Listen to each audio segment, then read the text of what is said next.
Alex Delettre, justement, un autre expert sport moteur de notre émission. Mathieu, tu es content et Alex, je te cède le témoin. Alors pour moi aussi, c'est la France qui encore montre qu'elle est là, et c'est un rare sport où on est encore des Français qui gagnent. Et puis mon flop serait aussi cette sous-médiatisation du Dakar, et c'est vraiment dommage parce que c'est quand même de beaux endroits et ça manque de quelque chose pour que ce soit une vraie catégorie de sport mécanique. Allez, merci les amis, on vous retrouve dans quelques secondes. C'est tout de suite le choix des experts. On a demandé à un autre expert témoin du soir, c'est Xavier, que vous retrouvez, Xavier Coulan, que vous retrouvez tous les mercredis à 20h dans Liberté pour les auditeurs, l'émission de Stan où on parle de l'actualité des supporters de foot et notamment aussi et surtout des supporters les plus chauds et des ultras. Et Xavier qui nous a dit quel était son événement sportif le plus marquant cette semaine. Il est lié au mercato de football. On l'écoute, Xavier Coulan. On l'écoute s'il veut parler. J'avais un petit coup de gueule, moi, enfin c'est un petit coup de gueule, c'est pas énorme. C'est par rapport au transfert, mais bon, c'est pas nouveau, parce que déjà, le départ de Néné au Qatar, après on a eu on a fait Loïc Rémy qui quittait Marseille pour les Queen's Park Rangers. Après il y a peut-être Yann Villa qui partirait demain aussi aux Queen's Park Rangers, et on apprend aussi que Djibril Cissé part au Qatar dans la même club que Néné. Donc moi j'ai un petit coup de gueule parce que je pense que certains joueurs ont pris des choix là un peu plus financiers qu'un choix sportif.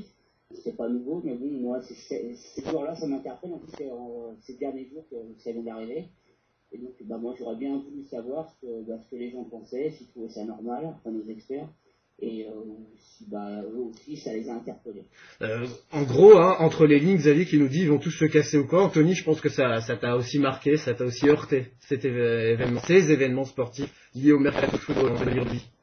Ouais, après maintenant, je vais prendre le cas de Loïc Rémy qui part au Queen's Park Rangers. Donc on va me dire oui, mais Loïc Rémy, il veut jouer en Angleterre dans un des championnats les plus cotés du monde, on peut le dire maintenant. Ok, sur ce projet-là, je suis d'accord. Maintenant qu'il rejoigne le dernier de Première Ligue, alors qu'il avait des propositions de Newcastle, là par contre, il faut qu'on m'explique. Donc, et après, il dit que lui, il n'y a pas une histoire de salaire derrière ça. Je comprends pas pourquoi Loïc Rémy ne choisit pas Newcastle et il choisit QPR. C'est sur ce sujet-là. Mais Anthony, est-ce que le niveau de l'élite anglais n'est pas tout simplement plus élevé que celui de l'Olympique de Marseille?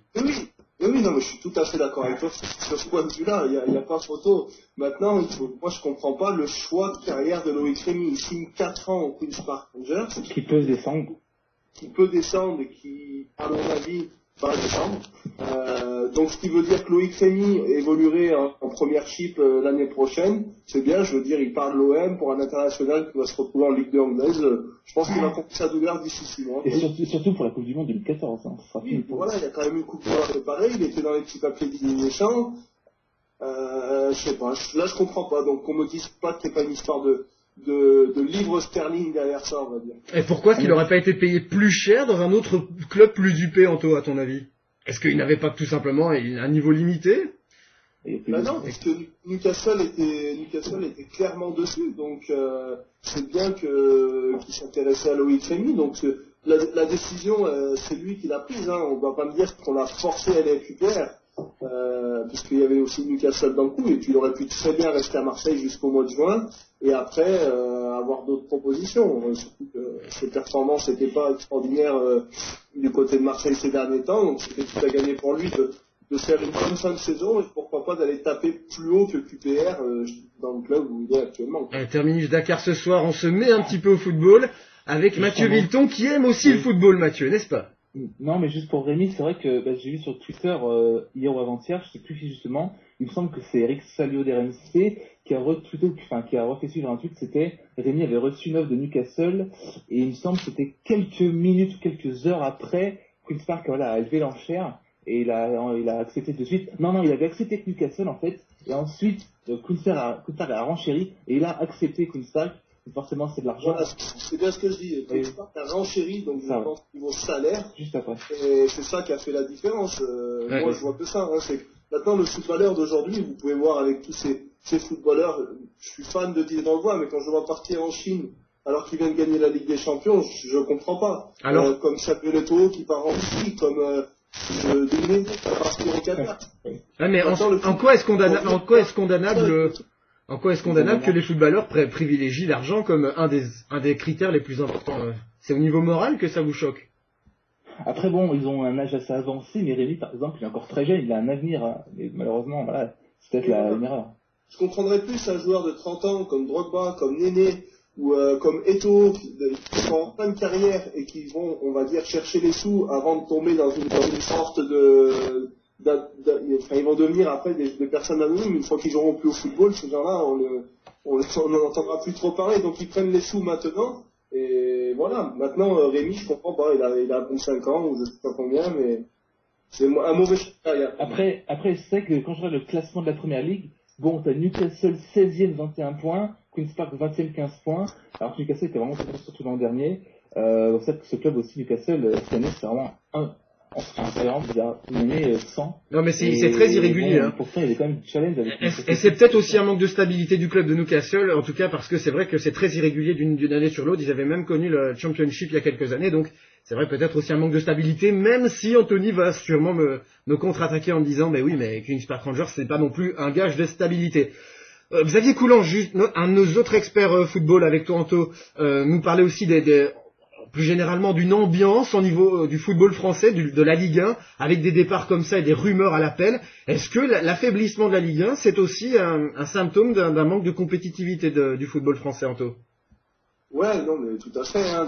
On peut le voir à travers nos résultats en Coupe d'Europe qui sont pas glorieux, quoi. Donc forcément, le niveau de la Ligue 1, il en prend un coup avec tous ces départs de joueurs. Mais bon, ça c'est pas nouveau, ça fait des années que ça dure. Depuis quand on pense que Thierry Henry à l'époque était parti, Trezeguet, et toutes les années, vous avez 3-4 joueurs minimum, des grands espoirs du football français qui s'en vont à l'étranger. Donc maintenant, il ne faut pas s'étonner, notre indice UEFA déjà il en prend un coup et nos performances en Coupe d'Europe aussi. Donc forcément, oui, ça rejaillit sur le niveau de la Ligue 1. Ouais. Même si... Tu peux me rappeler le transfert qui pourrait se faire à l'OM, le nom de l'attaquant de Cluj? Est-ce que tu le connais un peu, non? Ouais, j'ai entendu cette rumeur. Maintenant, je ne peux pas te dire parce que pour moi, c'était inconnu. Mais par contre, j'ai entendu des noms pour remplacer Rémi qui m'ont fait un peu dresser les cheveux sur la tête, comme notamment Modibo Maïga. On m'a parlé de Sagbo Devian. Je me dis, mais où on va, quoi? Je me dis... c'est super, il va être... Je sais pas, on est quand même un club comme l'Olympique de Marseille. Ok, on n'a pas de moyens comme Lyon, comme... mis à part le PSG, plus aucun club n'a les moyens aujourd'hui en France. Donc ok, on vend nos joueurs d'1 million d'euros, mais il faut essayer d'aller chercher pas, on essaie de recrutement à l'OM, et je sais pas ce qu'ils font de leur semaine, mais il faut qu'on explique, quoi, parce que qu'est-ce qu'on a vu à l'OM ces dernières années, niveau recrutement? Ok, on allait chercher Valbuena il y a 5 ans à Livourne-Saint-Seurin, on va dire ouais, ok, super, Valbuena il est devenu international, d'accord. Mais depuis ça, qu'est-ce qu'on a vu? On voit rien niveau recrutement. Et là, quand j'entends, pour remplacer Rémi, Modibo Maïga ou Sagbo Devian-Tonon, non, là, au bout d'un moment, je commence à être désespéré du football français déjà en premier lieu et de mon club en deuxième. Allez, on va terminer sur une note sur 10 pour le moment, bien sûr, à l'heure où on se parle, le 20 janvier, sachant qu'il reste à peu près encore 11 jours. Ça dépend aussi des championnats, mais en France, c'est à peu près 11-12 jours. Une note sur 10 du mercato du football français, Anto? C'est dur. Allez, je vais dire 2 sur 10 pour le PSG qui a fait venir Moura. Mathieu, est-ce que tu partages ce scepticisme et cette mauvaise note? Mais quoi, Moura, c'est peut-être la seule recrue de qui on peut se rappeler pour l'instant, je veux dire. Parce qu'il n'y a pas les autres recrues, je n'arriverai pas à en citer d'autres, hein. Même si je survole quand même le transfert Ligue 1, parce que justement, on n'a pas de grosses infos, et c'est là le souci. Moi, je mets 1 sur 10, parce que voilà, par Moura, il n'y a rien en face. Ouais, allez, on va revenir au sport moteur, ça va te faire plaisir Mathieu Villeton, puisque Alex Delettre va aussi nous faire son choix, son expertise ce soir. Quel est l'événement sportif qui t'a le plus marqué, Alex, cette semaine, mis à part le Dakar? Alors pour moi, c'est la victoire de Sébastien Loeb au rallye de Monte-Carlo, étant donné qu'il ne participera cette saison qu'à 4 épreuves de rallye. Eh bien, on est en droit de se demander s'il ne va pas nuire à l'intérêt du WRC, bien que lui, ce soit sa passion. Personnellement, je trouve qu'il a fait quand même, il continue d'amener du public et tout, il crée un engouement autour de lui. Après, pour l'intérêt du spectacle, le rallye, on sait tous que c'est Sébastien Loeb, et puis après, faut pas s'en douter, il y a pas trop de concurrence. Mais justement, ça crée une sorte de duel à l'intérieur du peloton qui sera le meilleur des autres. Et Derrière cette fois-ci, Sébastien ça a été Loeb. quand même, Derrière voilà. Sébastien. Est-ce que ça décrédibilise pas, je vais aller plus loin que toi, est-ce que ça décrédibilise pas complètement cette discipline qui a déjà été fort critiquée ces dernières années pour son manque de concurrence? Est-ce que là, ça donne pas un côté, le pré-retraité qui vient et qui gagne la course, ça donne pas quand même un côté affligeant et amateur? Non, je pense pas, parce qu'à mon avis, je pense que le départ de Loeb, il fait juste une tournée d'adieu, et puis ça rapporte toujours encore du business au WRC. Mais de toute façon, le WRC n'a rien à gagner au niveau du public, parce que étant donné que tout le monde vient juste autour des spéciales, et donc il ne gagne rien. Mais Sébastien Loeb, je pense que même s'il crée une sorte de non-intérêt pour le WRC, continue toujours d'en faire, parce que c'est quand même assez impressionnant de voir des pilotes de rallye foncer à 2 cm du ravin et à la limite à chaque fois, et je pense que Sébastien Loeb le montre clairement. Mais on a vu que durant ce rallye de Monte-Carlo, on était plus intéressé sur les niveaux des temps scratch, juste le meilleur temps des spéciales, donc c'était quand même pas mal de voir des révélations se voir naître. Donc on peut dire d'une part, certes, il nuit un peu l'intérêt général pour les vainqueurs de la course du rallye, mais à l'intérieur même, il y a vraiment des enjeux qui se font faire. Là, tu reprends la parole si tu veux dans quelques secondes. Mathieu Vilton, justement, tu t'intéresses bien sûr beaucoup au WRC. Est-ce que on peut se poser cette question insensée? Est-ce que malgré tout, Sébastien Loeb, sachant, je le répète pour ceux qui ne le savent pas, tout en précisant que c'est un immense champion et que c'est un sport dangereux comme Alex Delettre nous l'a dit il y a quelques secondes, est-ce que Sébastien Loeb qui va faire une demi-saison peut quand même être champion WRC une nouvelle fois, une 10e fois? Non, alors, il se passe un quart de saison, 4 sur 16. Après, bon, mathématiquement, non, il sera pas forcément champion, hein, c'est logique. Et tout simplement, pour moi, il va tronquer justement cette lutte au championnat, parce que s'il il gagne les 4 rallyes, ça lui fera 100 points. Mais justement, derrière, Et les 100 points qu'il va prendre à un de ses coéquipiers. Oui, justement, déjà ça c'est problématique pour Ironen. Et puis ça va être difficile aussi pour Citroën de voir, de dire que Sébastien, c'est bien beau, mais tu nous niques un peu cette saison de rallye qu'on essaye de gagner, donc faut que tu laisses passer Mikko Ironen. Ouais, donc ça, on verra presque jamais ça, ou même Dani Sordo. Donc là, on verra jamais Sébastien Loeb laisser passer ses coéquipiers pour aller gagner. Et oui, justement, c'est soit il fait toute la saison, soit il n'en fait rien justement parce que il sert à rien. Non, mais je veux dire, ça sert à rien pour Citroën, voilà, si justement à la fin de la saison ils auront tout perdu, on va savoir à cause de qui évidemment. C'est malheureux à dire, mais bon, c'est clair que justement il aurait mieux fait de partir sur la plus haute marche du podium fin 2012 et pas revenir comme ça, ou alors ces points sont pas comptabilisés, mais d'un côté s'il gagne tout et qu'il marque 0 points à la fin, ça sert à rien. C'est vraiment très complexe. Est-ce que c'est pas un excès d'orgueil? Peut-être un peu d'arrogance, justement. Mais c'est pas trop son genre quand même, déjà. C'est plus sa passion, lui, s'il fait du rallye, la course automobile, on l'a vu qu'il s'est engagé dans d'autres catégories. Je pense que Citroën, là, cette année, ils vont peut-être pas viser le titre pilote, mais au moins, tout du moins, constructeur, parce que là, c'est déjà bien engagé, je pense. Oui, c'est sûr. Anthony, je sais pas si ça te frappe. Est-ce que tu penses pas justement à un champion comme ça qui a tout gagné et qui reste un quart de compétition? Est-ce que ton avis global, c'était pas un spécialiste WRC, mais est-ce que tu trouves pas non plus que ça réduit un petit peu la discipline et que ça en fait perdre la crédibilité au grand public? On parle pas des connaisseurs ici, mais du grand public sportif en général, Anthony. Ouais, forcément. Je veux dire, déjà que le Dakar a pris un coup depuis quelques années avec cette délocalisation. Maintenant, c'est sûr que si en plus tous ces grands pilotes agissent automobile, c'est certain au niveau automobile, bien sûr. Donc on a compris ce parallélisme que tu faisais là. Quand même un mot pour défendre Sébastien Loeb. Malgré tout, sur cette démarche-là, on peut quand même le rappeler, c'est un immense champion. Est-ce que par oui ou par non, toujours la même séquence, par oui ou par non, c'est le plus grand champion sportif de l'histoire du sport français? Mathieu Vilton. Alors, en sport mécanique ou tous les sports? Tout sport confondu. C'est compliqué, parce que c'est difficilement comparable. Si vous dites non, mais... je veux un non. Non, au niveau des titres, oui, mais je dirais non, parce que c'est incomparable. Parce que... Non, alors Alex, oui ou non? Il faut se mouiller. Moi aussi, non, parce que c'est un peu incomparable, parce que Loeb, durant toutes les saisons, il a gagné ses titres. Il avait pas vraiment une grosse concurrence, mis à part Mikko Ironen en 2008 en 2009 et 2010, mais sinon après, ses titres, il les a quand même gagnés grâce à son pilote. Et c'est qui le plus grand, Yvan Muller? C'est difficile parce que t'as WCC, WRC, donc bon. Petite blague. catégorique et un peu chiant. Bon. Anthony, c'est qui le plus grand sportif français pour toi? Platini? Le plus grand sportif français De l'histoire de tous les temps.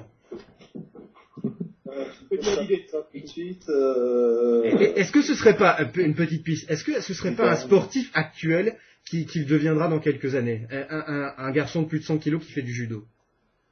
Hein? Suspense, hein, Anto. Mais est-ce qu'un judoka peut être nommé le plus grand sportif français de tous les temps au niveau le judo, c'est quand même un sport peu médiatisé. Je ne pense pas. Moi, là, comme ça, tu me dis, je dirais peut-être Yannick Noah aussi. C'est quand même le seul Français à avoir gagné un tournoi du Grand Chelem. Maintenant, au niveau du palmarès, c'est peut-être pas celui qui a... Mais en effet, en plus, la reconversion professionnelle, ça, c'est sans doute unique au monde. Hein, ce qu'il a réussi il a réussi partout où il a mis les pieds quelque part. Yannick Noah, c'est intéressant d'avoir ces expertises-là, Mathieu.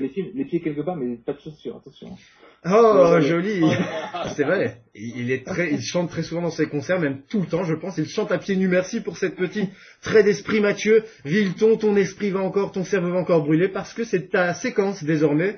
Quel est le choix sportif, l'événement majeur qui t'a le plus attiré, qui a le plus attiré ton attention cette semaine? Évidemment, c'était le boom médiatique. 3,2 millions de téléspectateurs sur OWH. Deuxième plus grosse audience de l'émission de toute l'histoire derrière l'interview d'Oprah Winfrey quand elle avait interviewé c'était Whitney Houston. Voilà. Après son décès. Évidemment, Lance Armstrong a enfin avoué entre guillemets parce qu'on était un peu au courant, hein, forcément les rapports des organismes antidopage ont été vraiment accablants et vous pourrez encore une fois la vérité. Alors évidemment, qu'est-ce qu'on peut en retirer? Il a enfin avoué cette dopée, mais justement, il nous manque beaucoup d'informations, évidemment, derrière. Encore plus d'infos sur peut-être va-t-il nous balancer des noms après? Qu'est-ce qu'il va faire donc en reconversion? Et surtout, est-ce que sa rédemption, est-ce qu'on pourra lui pardonner un jour? Pour ma part, non, évidemment, parce que vraiment, 7 années de Tour de France où il a fait rêver beaucoup de gens. Évidemment, en gagnant. Rêver, mais on savait tous à peu près qu'il pouvait pas marcher naturellement et qu'il fallait qu'il prenne quelque chose pour tenir durant tout le Tour de France. Alex, il a une allure assez énorme. Alex, il est interpellant sur quelque chose. Mathieu, est-ce qu'il aurait pu gagner ces 7 tours sans se doper, Mathieu? Quand tu vois les podiums de ces 7 années, bon, tu te poses pas trop la question, hein. Évidemment. Donc la réponse est non, pour ceux qui... Non. C'est une période noire du cyclisme, mais ça va continuer. Et justement, on est en phase de nettoyage. Avec Contador, avec Schleck, en phase de nettoyage? Schleck, non, parce qu'il a encore été pris, peut-être, il me semble. Contador, favori du Tour 2014? Contador non plus, mais voilà, ça tout doucement. Il faut trouver des solutions et ça va être très long. Ça peut prendre peut-être plusieurs dizaines d'années, je sais pas du tout, parce que tant que la technologie sera pas encore à la hauteur des astuces de dopage, le mal persistera. Mais bon, c'est toujours sur la bonne voie parce que bon, on a découvert beaucoup de substances, voilà, grâce à la science et au laboratoire, notamment à Châtenay-Malabry, mais voilà. Donc toi, t'es optimiste pour le futur, Mathieu? J'espère, je suis porteur d'espoir. Optimiste, c'est trop fort. Porteur d'espoir, oui, parce que ce sport est tellement magnifique qu'il ne faut pas qu'il perde encore trop sa crédibilité comme ça a déjà été le cas ces dernières années et encore plus cette semaine avec Lance Armstrong. Mais justement, c'est une bonne chose quand même qu'il ait dit de ses propres mots, voilà, tout ce qu'il nous a fait subir finalement. Et j'attends la suite avec impatience. Maintenant, place au présent. Et le présent. Je suis d'accord avec toi. La semaine prochaine. Mais peut-être qu'il a dit que ce qui lui a arrangé aussi. Mais bon, on va pas revenir sur le débat. Justement, il y a beaucoup de points noirs dans l'interview, mais ça, on verra dans le futur. Moi, je préfère maintenant plus me consacrer sur les autres. Et il faut vraiment soutenir ceux qui essayent d'apporter un cyclisme propre. Et il y en a quand même, notamment en France. Il y a quand même certains coureurs qui ont l'air d'apporter cet élan-là. Il faut vraiment leur faire confiance et eux au moins les supporter, les respecter parce que c'est pas un sport facile. Le cyclisme, hein, ça reste quand même l'un des sports les plus difficiles et évidemment, malheureusement, il y en a qui craquent. C'est le passage de l'autre côté de la force. Mais en tout cas, j'espère vraiment que le futur sera un peu plus... Et qu'est-ce qui fait que... Vas-y, Alex. Alors pour Armstrong, moi je pense ce qui serait pas mal, c'est qu'il, par exemple, là, même s'il participe pas au Tour de France 2013, mais c'est qu'il soit un peu dans le staff technique, justement pour lutter contre le dopage. Ouais, mais là, il va être persona non grata, là. Avec cette reconversion, essayer, pourquoi pas, de justement revenir au Tour de France, de revenir à la compétition, étant donné qu'il a été rallié à vie, je crois. Ouais, mais là, il est un pestiféré, Alex. Il pourra plus jamais mettre les pieds en France. C'est un pestiféré, la persona non grata, Armstrong, là, non? Bah oui, maintenant, c'est fini pour lui. Il pourra plus faire de course même en tant que spectateur. Je pense qu'il sera pas du tout accepté. Moi, ce qui m'intéresse vraiment, parce que bon, il y a beaucoup de zones d'ombre, on a plus ou moins résumé. C'est le seul qui a réussi quand même un peu à cacher le dopage, sans vraiment, il pourrait vraiment aider quelque chose justement. Pour le cyclisme. Et il aurait payé l'UCI aussi. Et justement, moi je voudrais savoir quelque chose de très précis, justement, Alex, je vais te recéder tout de suite la parole. Mais parce qu'on parle des zones d'ombre, etc., et à mon avis on en reparlera durant des prochains terminus sport, il n'y a pas de souci, parce que il va encore y avoir des rebondissements. Mathieu, tu l'as sous-entendu, je suis de ton avis. Et Mathieu, j'ajoute aussi, avant de vous céder la parole, qu'il y a un écart croissant, je le regrette parce que je suis aussi un amoureux du cyclisme, il y a un écart croissant entre les fans de cyclisme qui constatent quand même d'une amélioration et le grand public qui malheureusement qui pense que ça devient de pire en pire. Mais en fait je pense que l'excès de contrôle positif est justement une bonne chose, ça c'est mon sentiment et Mathieu c'est le tien également, mais il fallait aussi dire ce que pensent beaucoup de gens du grand public. Et sur l'affaire Armstrong, qu'est-ce qui vous a le plus choqué? Moi ce qui m'interpelle c'est pourquoi on tape autant sur Armstrong et pourquoi on n'a pas tapé autant sur Ulrich, Pantani, etc. Qu'est-ce qui est le plus choquant? Est-ce que, Alex, c'est justement cette façon de faire, un peu mafieuse? Ah oui, je pense que tu as tout à fait raison, Chris, mais parce que quand on regarde là d'autres affaires, parce que là le problème c'est que je pense que tous les gens reprochent à Armstrong de le dire seulement maintenant, de passer à l'acte, alors qu'il aurait pu le faire il y a quelques années, et je pense que là les gens pour le moment Ulrich ne l'a pas fait encore. Parce qu'ils sont tous admiratifs sur Armstrong. Ulrich ne l'a pas fait, Ulrich ne l'a pas fait à grandes enjambées, il a plus ou moins sous-entendu, mais il l'a pas fait directement, par exemple. Pourtant, on lui reproche pas ça. Est-ce que c'est cette façon de faire, ou alors est-ce qu'il n'y a pas aussi un petit peu d'anti-américanisme, ou un petit peu non, mais c'est tout simplement le plus grand recordman du vainqueur de Tour de France, c'est évidemment les grands champions d'Orange. Alors là, quand on a appris qu'il a triché, voilà. Évidemment, ça fait très mal, et surtout, il avait derrière lui tout un système. Et toi, et Mathieu, qu'est-ce qui t'a le plus choqué, justement? On tombe des nuls, quoi, d'apprendre. Mais Mathieu, qu'est-ce qui t'a le plus choqué, toi, par rapport à ça? Pourquoi est-ce que ça te choque plus Armstrong que certains autres, je vais dire? Bon, Armstrong, c'est vraiment la personne qui peut être la plus adulée, la plus détestée en cyclisme, évidemment, parce que je l'ai dit, c'est le premier cas du Tour, alors que d'autres, eux, quand même, se sont dopés, mais ont échoué face à Armstrong. C'est ça encore. Il a occupé la place que d'autres champions différents auraient pu avoir. Disons qu'il a monopolisé tout seul ce que d'autres champions, de très grands champions à plusieurs, auraient pu gagner. C'est vrai que ça aussi c'est gênant, ça c'est certain. Oui, parce que moi tout simplement, c'est tant qu'on batte pas des records dans l'Alpe d'Huez, je m'en fous, tant que c'est un vrai coureur lui qui respecte les règles du cyclisme et qui gagne malgré avec peut-être 10 km/h de moins pour la montée de l'Alpe d'Huez, ça ne me dérangera pas du tout, tant qu'on a du spectacle et vraiment de la vérité dans ce sport qui en manque encore, et j'espère vraiment que ça viendra. Et on veut vraiment voir les coureurs vraiment se puiser dans leurs ressources dans l'école. Alors, je toujours cette image-là, Bernard Cole, Alpe d'Huez 2008, ah oui, impressionnant, qui était mort par terre, et Gérard Ross qui disait voilà, voici un vrai cycliste qui se bat tout ça, et on a connu la suite après avec la Garrosh-Steiner. Enfin bon, je peux pas rendre. Exemple Ricardo Rico aussi, adulé par France Télévisions. Justement, on n'a pas pu en parler parce qu'on n'aura pas le temps, mais je vous promets, de toute façon, c'était déjà dans mes cartons bien avant cet rebondissement dans l'affaire Armstrong. On parlera aussi de l'importance médiatique, et pardon de jeter un pavé dans la mer, de l'hypocrisie médiatique qui tombe tous sur Armstrong, là, qui est l'ennemi public mondial numéro 1, mais pendant des années, ils étaient les premiers à calfeutrer les critiques, parce que quand on critiquait Lance Armstrong, on ne passait pas dans les médias parce que ça nuisait l'image du Tour de France. Donc là, il y a vraiment une hypocrisie, et on parlera surtout aussi de l'importance des médias dans le sport. Ce sera au courant du mois de mars, je vous promets, une émission spéciale. Un mot pour finir, bien sûr, Mathieu. Justement, l'avenir du vélo, c'est demain, le Tour Down Under, le Tour d'Australie de vélo, et cette fois, on va, j'espère vraiment, passer une bonne année 2013 avec aussi un Tour de France, sinon ce sera Dieu, et j'espère vraiment vivre de bon côté cette année encore avec vous tous, bien sûr. Sprinters qui seront mis normalement à l'honneur demain, et c'est le cas d'André Greipel qui est déjà en forme, qui a remporté un critérium en ce début de course, ce début d'année. Première course importante de l'année, effectivement, le Tour Down Under, c'est la première grande course d'importance au niveau cyclisme depuis 3-4 mois, c'est la reprise demain, donc on sera très heureux et très attentif et très curieux de suivre les sprinters. C'est une course pour les sprinters, bien sûr, et on verra un petit peu la forme. Je pense que Cavendish n'y est pas, il reprendra en Argentine, je pense, pour San Luis. Mais enfin, on verra un petit peu tout ça. Et puis la conversation qu'entre Cavendish et Bonnen, beaucoup de sujets à aborder dans les terminus cyclisme. Il y en aura quelques-uns cette année-ci. Et en juillet, tout le mois de juillet, terminus cyclisme tout le mois. Ce sera tous les dimanches soirs. Et tu seras là tous les dimanches soirs du mois de juillet, bien sûr, si tu ne pars pas en vacances à ce moment-là. Je vais évidemment me remercier mes 3 experts du soir dans quelques secondes. Mais tout d'abord, les prochains rendez-vous. Terminus tennis la semaine prochaine. Sur l'Open d'Australie, on n'a pas pu en parler. On en parlera évidemment dans une émission spéciale.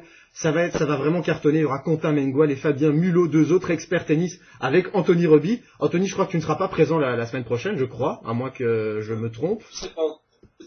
En tout cas, si tu ne seras pas présent, tu seras expert témoin pour nous donner un peu ton sentiment sur la semaine. Ce sera avec un grand plaisir qu'on écoutera ça. Terminus tennis dimanche prochain, dimanche 27 janvier à 19h. On va revenir sur l'Open d'Australie. Et quelque chose me dit que Novak Djokovic, qui a beaucoup de mal aujourd'hui, un match somptueux, on reparlera de Novak Djokovic.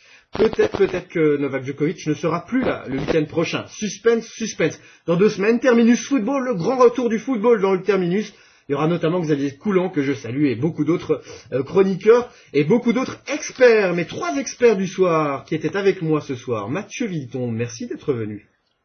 Eh bien, merci à toi, mon cher Chris. Je te retrouve jeudi prochain pour le Motor Show. On parlera du Dakar niveau sportif, WRC Rallye Monaco, évidemment, en détail, et la NASCAR, les 24 heures de Daytona. C'est à suivre. Les qualifs, ce sera jeudi soir. Grand Tam.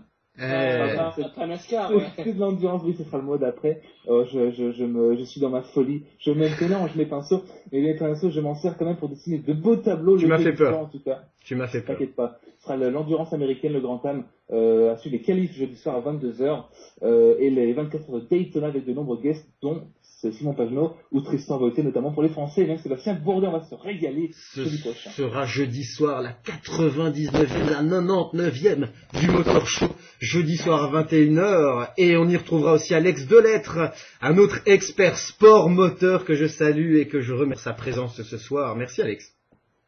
Merci Chris, et puis merci de m'avoir invité, et puis j'espère revenir dans une de tes émissions parce qu'elles sont vraiment très rapides et j'aime ce genre d'émission. Ah ben, on s'y retrouvera avec plaisir, théoriquement au mois de mars pour le retour de la Formule 1, peut-être avant. En tout cas, ce qui est sûr, c'est qu'au mois de mars, on s'y retrouvera à coup sûr. Il y aura un terminus F1 pour le grand retour de la saison. Mathieu, tu connais la date, bien sûr. Un petit piège quand même. Hein. Attends, tu peux répéter, pardon? Le grand retour de la Formule 1, la date, est-ce que tu la connais? Le dimanche 17 mars à Melbourne. Ah ben, on se retrouvera donc le 10 ou le 17 mars pour un terminus. Ah ben bien sûr, pour un terminus Formule 1. Anthony, on te retrouvera peut-être la semaine prochaine. Si pas, on te retrouvera dans 2 semaines pour terminus football. En tout cas, dans les prochaines semaines, tu seras avec nous et c'est un grand plaisir qu'on te retrouvera. Merci de ta participation. Merci à toi. Tu m'as parlé de la émission. Comme le disait, c'est Alex qui nous le disait, mais c'est... Émission très rapide, franchement, c'est bien, ça débat, ça langue de bois, c'est bon. Et c'est le principe, en effet, c'est le principe de l'émission, c'est pour ça qu'on est très rapide, hein, entre 45 et 50 minutes. On veut aller très vite, mais surtout on veut aller dans le détail, on veut être incisif, c'est pour ça que de temps en temps je vous interromps. Je vous ai bien sûr donné la consigne et même l'obligation de m'interrompre pour qu'on avance le plus vite possible et pour qu'on soit droit au but. On n'a pas envie de perdre du temps, mais aussi on a envie de s'amuser. C'est avec un grand plaisir qu'on te retrouvera, Anthony, très prochainement. Juste en une phrase, est-ce que tu as, parce qu'on n'en a pas parlé, l'Open d'Australie, première semaine, bilan positif, mitigé ou négatif, Anto? Non, positif, hein, on a quand même vu des beaux matchs avec des belles surprises, que ça soit du côté féminin ou masculin, des confirmations, et puis nos petits Français qui se régalent, hein, on va dire 4 Français en huitième de finale, c'est rare qu'on voit ça en enchaîne, donc c'est pas fini. Bon, je pense que ça risque d'être fini pour quelques-uns au tour suivant, mais je pense qu'on c'est un Open d'Australie pour le tennis français qui est positif en tout cas. Allez, à 19h52, vous voyez que nous étions en direct. Merci chers amis éditeurs. Je vous rassure aussi sur votre participation, sur vos messages, que ce soit sur notre page Facebook, sur notre page Twitter, ou bien sûr sur le chat de RTS Radio. Je sais que vous êtes un petit peu timide sur le chat de RTS Radio, donc je vous invite à aller sur nos réseaux sociaux. Si vous avez des propositions de débat, n'hésitez pas, des propositions de sujets, de thèmes sportifs que vous voulez aborder.